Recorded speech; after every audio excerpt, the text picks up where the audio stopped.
ప్రతిపక్ష హోదా ఇస్తేనే అసెంబ్లీలో అడుగు పెడతానని జగన్ అనడం ఆయన అజ్ఞానానికి నిదర్శనమని AP Congress chief YS Sharmila అన్నారు.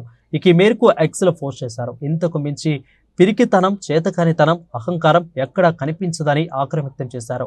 నమ్మి గెలిపించి అసెంబ్లీకి పంపిన ప్రజలను ఇలా వెర్రిగా వింతగా మోసం చేయడం, ఓట్లు వేసిన ప్రజలను అవమానపరచడం మీకే చెల్లుతుందనేది ధ్వజమెత్తారు. అసెంబ్లీకి వెళ్లకుండా ప్రజాస్వామ్యంగా హేళన చేయడం దివాలా కోరుతనమని మండిపడ్డారు. ఇక ఎమ్మెల్యే అంటే మెంబర్ ఆఫ్ లెజిస్లేటివ్ అసెంబ్లీ అని, మెంబర్ ఆఫ్ మీడియా అసెంబ్లీ కాదని ఎద్దేవా చేశారు. ఎమ్మెల్యేగా గెలిచింది చట్టసభలో ప్రజల గొంతుక అవడానికా, లేదంటే మీడియా ముందు సొంత డబ్బా కొట్టుకోవడానికా అని షర్మిల ప్రశ్నించారు.